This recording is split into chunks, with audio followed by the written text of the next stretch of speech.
Valeu, torcedor. Obrigado pelo teu carinho, pela tua audiência aqui com o nosso canal. Mano Menezes segue como treinador do nosso tricolor. A coletiva de ontem à noite, em que Rossato vai junto com o Mano para a sala de coletivas, faz um pronunciamento, dando respaldo à comissão técnica e dando a continuidade do trabalho de Mano Menezes, é totalmente quebrada pelo próprio treinador na sua primeira fala.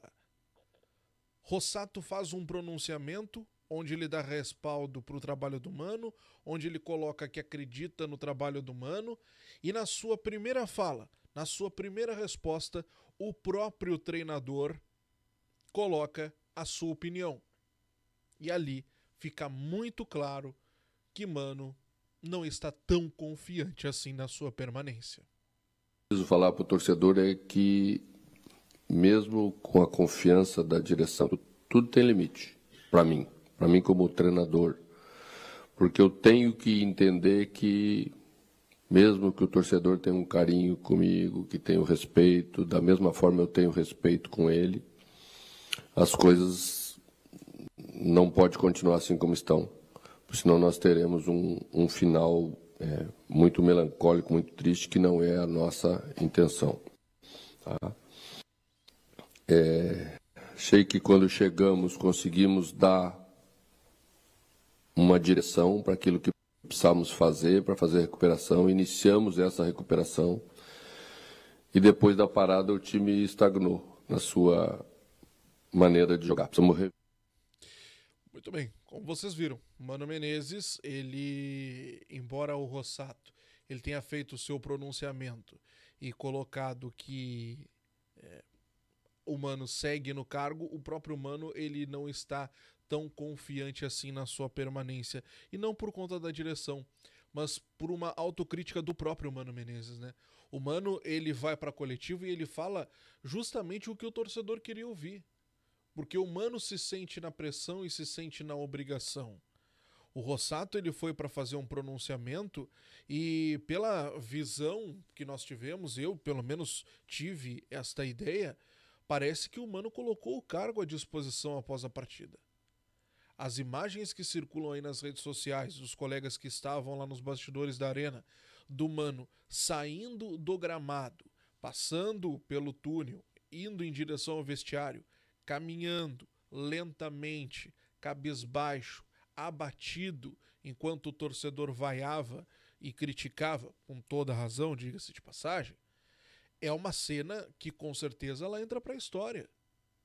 Assim como a do Renato no ano passado, quando o torcedor jogou pipoca nele, foi vaiado, foi chamado de burro. Esta cena do Mano Menezes saindo do gramado, indo em direção ao vestiário, ela entra para a história. Entra para a história. E o Mano sentiu esse baque. A fala do Mano Menezes, logo após o pronunciamento do Rossato, garantindo a permanência do treinador, com toda certeza ela não estava no script. Por quê? O Mano, ele... A primeira pergunta, aliás, em direção e fazendo menção a tudo isso, era como acreditar em mudanças, que a coisa vai melhorar, que a coisa vai engrenar, se tudo segue igual. O Grêmio foi eliminado da Copa do Brasil, foi eliminado da Sul-Americana, o Grêmio não consegue reagir no Campeonato Brasileiro e tudo vai seguir como tá. Não cai Rossato, não cai Guto, não cai Viviano, presidente por óbvio não cai, infelizmente. Não cai treinador, não tem uma mudança, não tem saída de jogadores.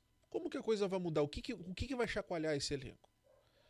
E o Rossato disse, olha, que estão vendo o trabalho que está sendo feito, entende que mudar não surtiria efeito, então por isso a direção entende que não adianta mudar.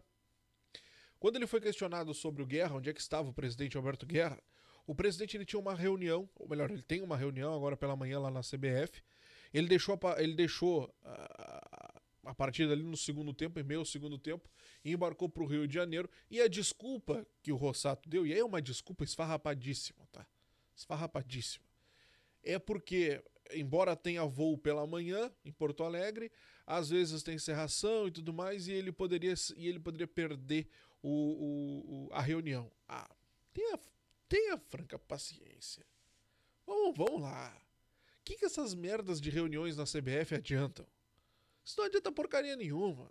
É pro fair play financeiro. E vai adiantar alguma porcaria? A gente toma lambada da CBF dia e noite. O que importa agora é o momento do Grêmio, pô. O que importa agora é o momento do Grêmio.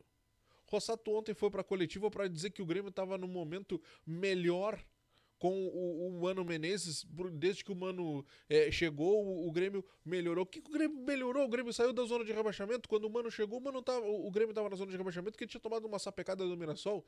É isso que é o melhor? O Grêmio tá na boquinha da zona de rebaixamento, pô. Foi isso que melhorou. O Mano Menezes, como vocês viram ali, ele disse que tudo tem limite. Mas qual o limite do treinador? Qual o limite do Mano Menezes? Ele respondeu. Mas acho que como equipe a gente precisa melhorar essa parte coletiva, de entendimento do que a gente quer fazer para fazer bem feito. E isso precisa acontecer a curto prazo. E essa é a minha promessa para o torcedor. Se não acontecer a curto prazo, não serei eu que vou atrapalhar, porque de maneira nenhuma quero atrapalhar. Fica muito claro que o Mano, pra mim, essa colocação do Mano, esse comentário do Mano, pra mim ficou muito claro que o Mano colocou o cargo à disposição após a partida, tá? E tomara que não aconteça, porque a queda do Mano agora significaria mais uma derrota pro Grêmio, tá? Mas possivelmente o Mano não passa do jogo contra o Atlético Mineiro. Se o Grêmio perder pro Atlético Mineiro no próximo domingo, o Mano cai. E o pior, o Mano não cai pela direção, ele cai por si. O Mano pede demissão. Porque o Mano em nenhum momento por essa direção esteve na corda bamba ou está na corda bamba. Essa entrevista, ela fica muito... As falas do Mano, ela é muito clara. O Mano se abateu. O Mano está se esgotando, se é que já não se esgotou com essa equipe. Ele deu algumas declarações dizendo que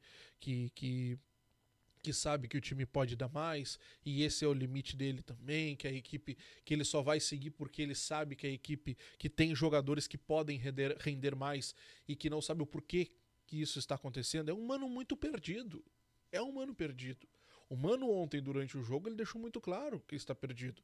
Quando ele ameaça ali colocar o Cuejar e o Ronald, e a torcida começa a vaiar, e ele muda a substituição pro Vijaçante e pro Amuso, tá muito claro que o Mano não tem convicção do que o que ele está fazendo.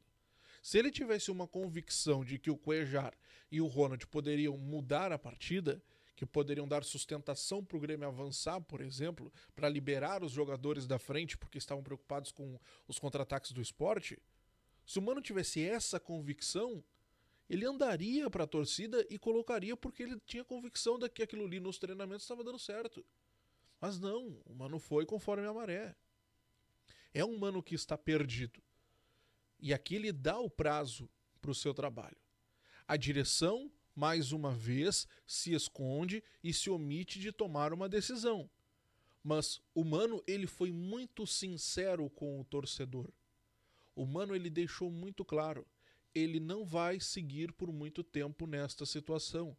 E este limite a curtíssimo prazo, curto prazo, como disse o Mano Menezes, para mim é o jogo contra o Atlético Mineiro. Hoje ficou muito claro, aliás, ontem ficou muito claro, o Mano colocou o cargo à disposição e a direção, ao que parece, mais uma vez se omite. A direção, mais uma vez, não quer tomar a decisão. Bom, o Mano foi questionado sobre... Aliás, uma pergunta, mais uma vez, feita foi até pelo Lucas Pilar, que é do canal do Bagé, do César Cidade Dias também, e tem o canal dele aqui no YouTube, que é sobre o que é treinado durante a semana que os jogadores não põem em prática. Porque o Mano, ele disse já em algumas coletivas, e ontem repetiu mais uma vez, que ele não consegue entender como os jogadores que têm potencial para muito mais não conseguem repetir dentro de campo e fazer dentro de campo o que muitas vezes é colocado, e até atuações individuais, não é verdade? E o Mano, ele deu uma declaração que alguns podem até dizer que o Mano se omitiu de falar, e também não seria nada demais, até porque ele não vai querer se queimar com o elenco. Mas aqui ele respondeu o seguinte, que ele vai abrir durante a semana um treinamento, tá? Para que as pessoas vejam o que é treinado e aí tirem as suas conclusões. Que o Sport, ele tinha só uma jogada que foi alertada antes do jogo, foi alertada no intervalo e que foi com aquela jogada que o Sport conseguiu chegar ao gol. Ou seja, o problema não é individual, o problema é coletivo. E ele deixou muito claro que durante a semana ele vai abrir um treinamento para que as pessoas vejam o que é treinado e aí tirem as suas conclusões. Aqui para mim o Mano joga para a galera. O Mano joga a responsabilidade para os jogadores. Para mim fica muito claro. Muito claro. Muito claro. Vamos ver. Os guerreiros amanhã estão de folga. Olha só que beleza, né? Nessa segunda-feira os guerreiros de folga. Aliás, hoje, né? Os guerreiros de folga se reapresentam na terça, ou seja, amanhã, durante a... Olha, o time no Manhaca desgraçado entrando numa zona de rebaixamento e os caras ainda vão ter folga. Explica muita coisa, né? Explica muita coisa. Mas enfim, gurizada, um resumo da coletiva para vocês. Ao que parece, a direção se omite mais uma vez de tomar uma decisão e o Mano Menezes, sim, com o famoso cabelo no peito, sendo sincero com o torcedor, coloca limite na sua passagem pelo Grêmio. Vamos ver. Vamos ver. Quero saber a tua opinião. O que tu achou? Comenta aqui embaixo. Grande abraço, até a próxima. Tchau.